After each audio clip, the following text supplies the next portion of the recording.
Hey guys, welcome to another YouTube video. This one is the penultimate AFL 2022 season review video. This one is on the premiers of 2022. Adjust camera. The Geelong Football Club.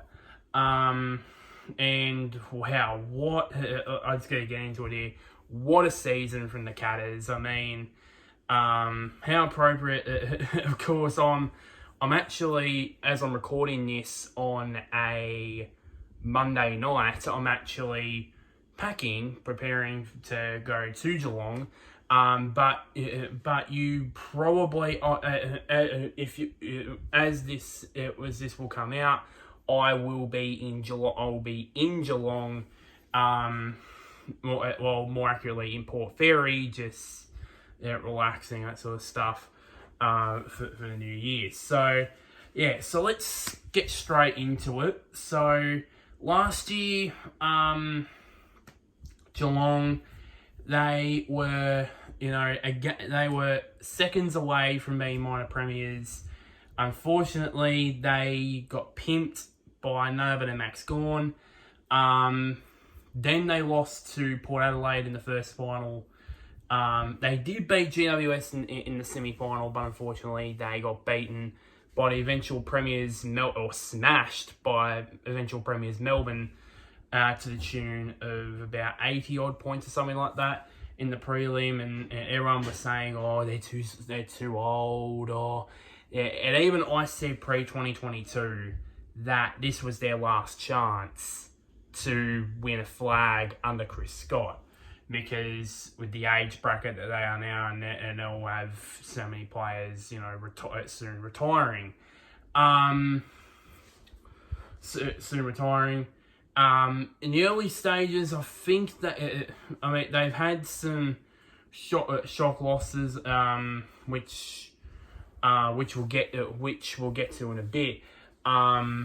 Earlier in the season, but they hit form at the right time with that massive winning streak, and then of course entering the final, so they won the qualifying final against Collingwood, which was probably the worst win out of the 16 games that they won consecutively towards the end of the season, but it didn't. But they still ended up winning that. And then their preliminary final performance against Brisbane just gave me. It was I was sort of, for 23 weeks of the season, I was sort of on the fence in terms of me picking a clear premiership, picking a clear winner on who's going to win the premiership. It wasn't until the preliminary final where I said, yeah, Geelong are going to win this premiership. Doesn't matter who they face, either Sydney or Collingwood, they're going to beat them. Because at their best, they'll be too good for Collingwood, and if they do bring their absolute best, they will take it to Sydney. Which ended up being Sydney, and ended up smashing Sydney in the grand final to the tune of 81 points. And eventually it was Joel Selwood'S last game. Which we'll talk about him in a bit. It was an unbelievable career from him as well. So we'll get to the lowlights. The highlight. It has to be the 16-game winning streak. From round 9 all the way to the end of the season. It was unbelievable, really. I don't think there were really some. Well, I think the only tight games in that winning streak was the qualifying final against Collingwood and the game against Richmond, where they were like 5 goals in front, and then suddenly Richmond hit the front with like a minute to go, and then Jack Henry came up and kicked a goal almost on the siren to win the game. Those were the only tight games. The rest of them were just, either, smashings against cellar dweller sides by 10 or 12 goals, and others against pretty decent sides, they would beat them by 4 or 5 by regular 4 or 5 goal margins. So yeah, and the win that pretty much impressed me and really, looking back at it now, really said to me, wow, it changed my opinion on the Cats, was the win against Melbourne. Even though Melbourne were not in good form by then, everyone was still harping on about, this Melbourne side could still win the flag, even though they're not in good form the way they should. Then Geelong beat them down at GMHBA, and I thought, wow, and everyone thought, wow, this side could contend for the flag. It was the question of would they deliver in finals. They undoubtedly did that. So yeah, and now I think this has to be. I thought that Melbourne's preliminary final, grand final performances were probably the best that we've ever seen. I think this pretty much tops it, because to smash Brisbane, even though they won through to the preliminary final the hard way by beating 2 quality sides in finals, to beat them by 12 goals, we all know what Brisbane can do at their best. And then to beat Sydney, we all know what they can do at their best, and smash them by 12 goals. It just states how good this Geelong side is. It has to, and I'll state it. It just pretty much has to be stated as one of the greatest single premiership seasons by a team in league history. I mean, 16 games. The longest one, of course, is Essendon in 2000 when they won through rounds 1 to 20. And then there's a freeway between, Carlton 95, Brisbane in 2001. I think it's either going to be a one-off it's either going to be a one-off for Geelong, or they might just go on like a Brisbane-type dynasty where they go and win consecutive flags. I won't be surprised by that at all. And of course, it also beats the record that they held, their own club record in 2007, where they won 15 consecutive games. And it's also the equal longest winning streak straight to a grand final. It was previously held by both, again, Carlton in 95 and Brisbane in 01. Now they've equalled that. Alongside, Richmond in 2019, we all know how good that side was, and then the Kangaroos in 1999 as well. So yeah, and probably that winning streak probably propelled them to winning the AFL flag in the end. The lowlights, of course has to be the Easter. One of them, the two of them. The one of them has to be the Easter Monday. Whilst I watched all that game and I didn't expect it to play out that way. I mean, Geelong came close, but it was pretty much a big shock. I mean, Hawthorn, they were in this they were just come off of I think they just come off of come off a loss after winning their 2 losses in a row after winning their first 2 games, and of course I wasn't expecting this sort of performance out of the Hawks at all, and it was one of the lowlights of the Hawks season. But I think the lowlight of the season was the loss that started the winning streak in the first place, which was the game against St Kilda. It was all going well at half time. They were in front, and it looked like they would win the game. And if they would win the game, it probably would have been 17 in the end. It would have been the longest winning streak to go from one part of the season straight to a grand final. but then they didn't bank on St Kilda kicking eight goals in that third quarter, and it just pretty much won them the game, really. And that was a sign of that season. I think they were 4-4 in that season.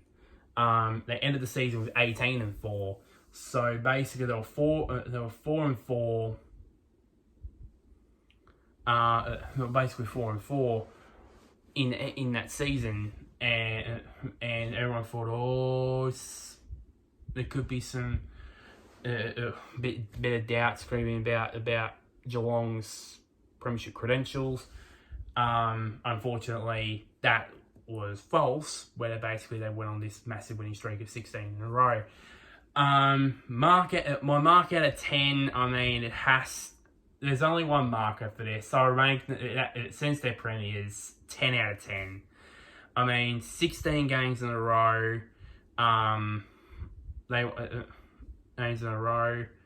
It was an unbelievable season for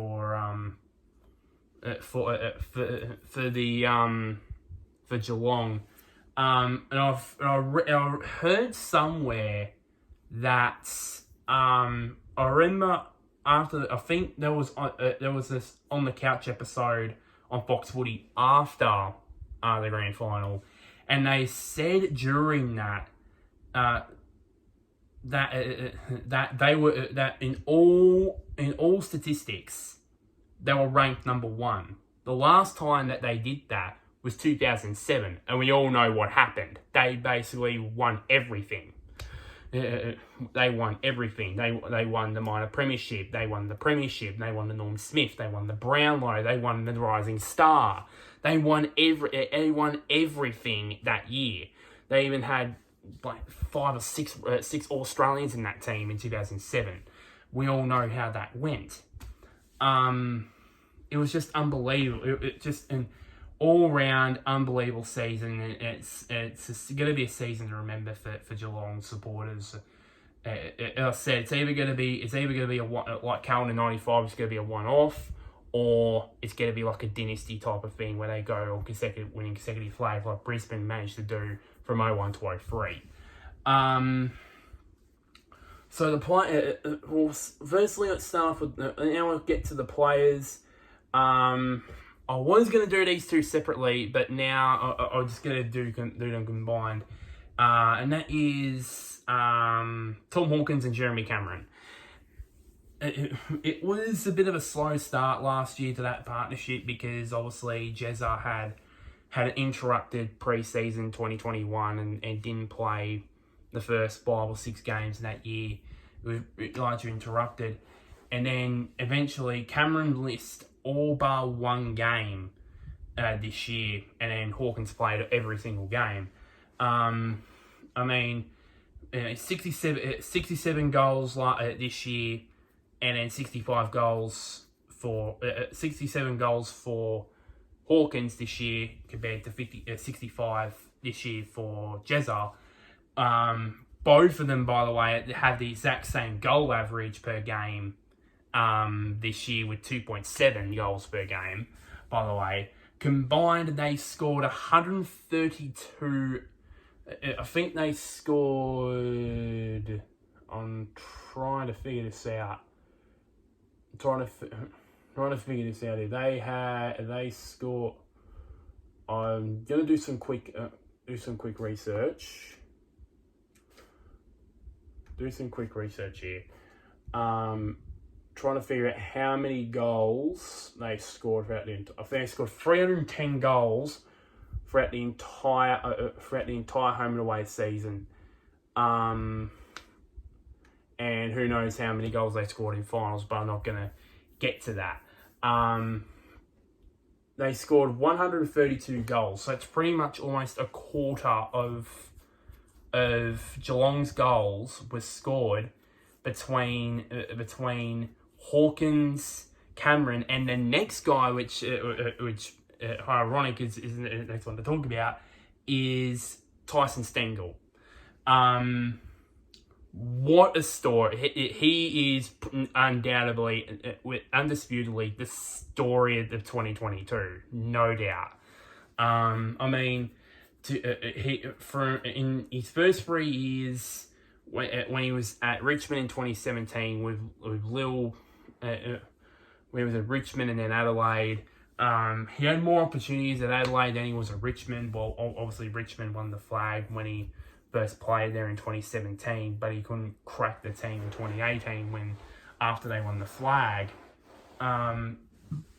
Moved to Adelaide, had varied degrees of success. I mean, he only kicked 15 goals in 16 games combined in those 4 or 5 seasons, which was a 0.9, which in average averages out to under not even a goal a game, under 0.9 goals per game. And then, but it was probably the precursor to what it was this year. Was his sample season with Woodville in Adelaide, where he got 44 goals in 19 games, averaging 2.3 goals per game. That was a bit of a precursor to what was to come this year when he was signed by Geelong. Now, there were so many teams that were linked to him. Eventually, he went to Geelong because obviously his mentor in Eddie Betts became a coach over there. So he went over there, and of course, 12 months later, he's now a premiership player. He's kicked 53 goals in 25 games, with an average of 2.1, just over two goals per game, 2.1 to be exact. And he is an absolute gun. He's an absolute gun player, and he's really reinvented himself, really. And I hope he really does go to the next level where he is. I still think he's equal with Charlie Cameron as probably this year as the best small forward in the game. And probably Papley as well. And there's plenty of others as well that I can't mention. No time to mention. He's probably level there. I think he'll go to the next level where he overtakes him and becomes probably the best small forward in the league. And what another story that would be if that happens.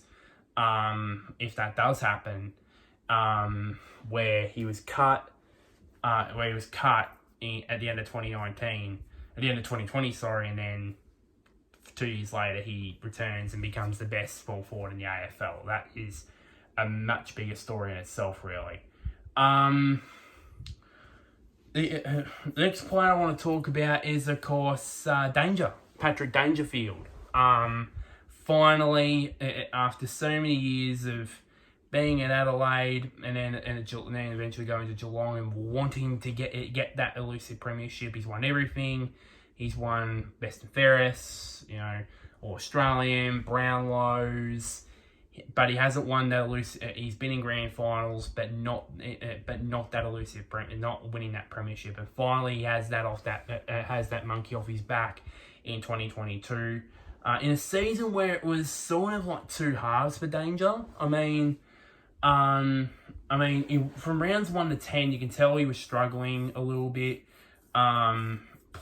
He played all 10 games, but he only averaged a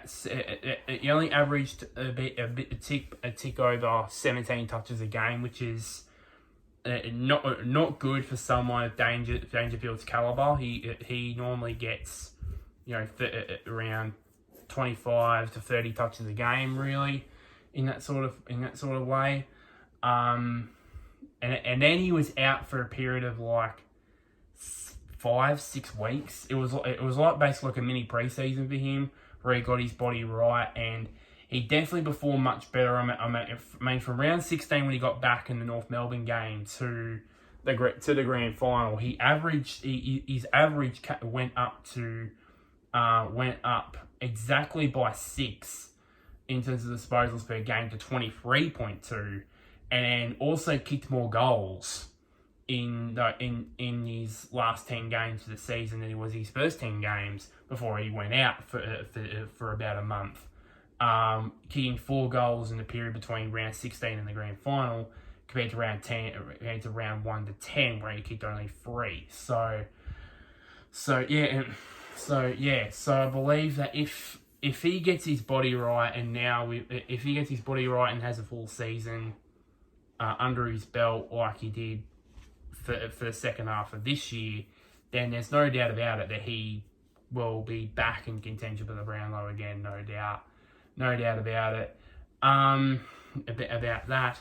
And the final player I want to talk about is, of course, more of a tribute really to Joel Selwood. Of course, I think he is, no doubt about it, as the song says, greatest team of all, but he is undoubtedly the greatest cat of all. I mean, there's been so many other players. I mean, there's been Afl,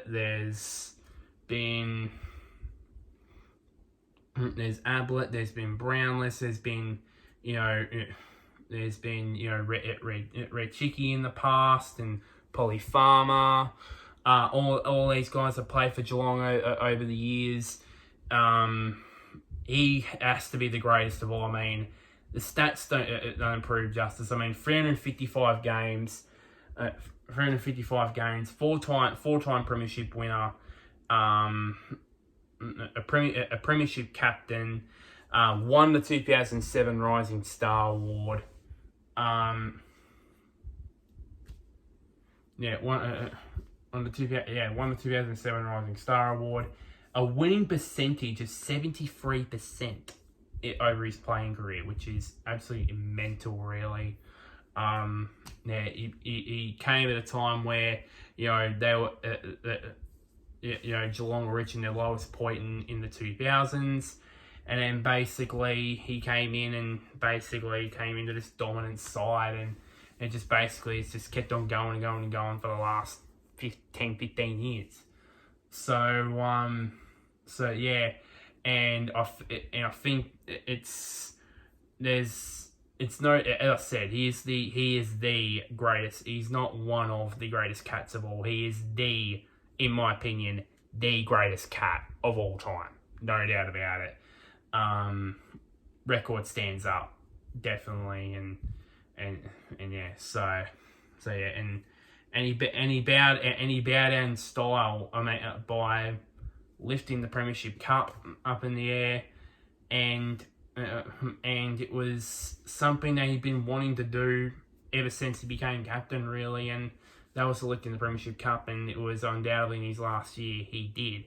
And he's one of the few players that have won a premiership in their first year and then won a premiership in their final year.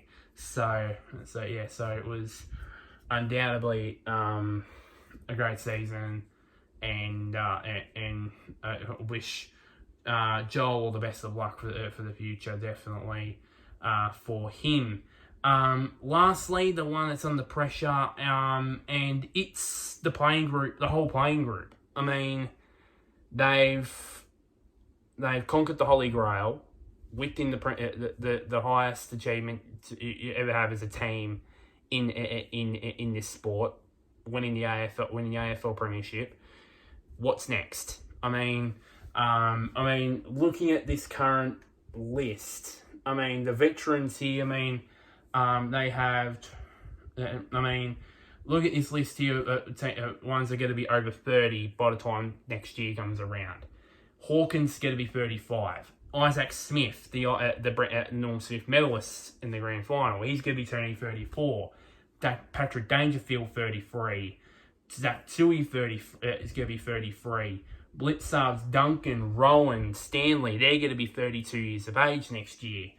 Cam Guthrie's going to be 31, and now you'll add Jeremy Cameron to that list, who's 30 years of age. I can't believe how old he is now. It just feels like yesterday that he made his AFL debut with GWS, and as a young 19, 20-year-old, and now he's a complete veteran now in the game. And they've got plenty of youngsters, and it proved last year with Max Holmes, and Zach Guthrie as well, that they do have youngsters coming up through that can prove it, and they did prove it this year with getting in the trade period. I mean, getting in Tanner Bruin in the trade period, and so too Oliver Henry's the brother of Jack in as well, and there are plenty of other youngsters as well. It just proves that they're gonna be sustained success. I mean, it's not, their youngsters is not as bad as it was. I also forgot to mention Sam De Koning, by the way, in that young group, by the way, and that's going to take this club forward. And I don't think it's not as bad as we thought. Probably about 6 to 12 months ago. But I think there's no doubt about it that with this crop of young players and mix of youth, and then of course the obvious classy experience they have through Hawkins, Dangerfield, and so on, that no doubt about it will sustain that success for at least the next 2-3 years. So no doubt, and they're no doubt they're going to be Premiership favourites again, most likely in 2023. That is pretty much it for this review, and that's it for this video. I have one more season review to do, and I saved the best to last, and that is, of course, my boys, the Essendon Football Club. That's going to be pretty extensive, really. So like this video. Share this to anybody who is a Geelong supporter, a Geelong fan. Comment down below. Comment down below. What are your thoughts on Geelong's season? Do you think it is the best single dominated single season that has ever had in the game? Do you think that Geelong will back it up in 2023 with another premiership? I'd like to hear your thoughts and opinions. And one last thing, somewhere down there, click on the big red button which is labelled subscribe. But until next time, guys, I'll see you guys later, and wherever you may be, may the sun or the moon shine on you.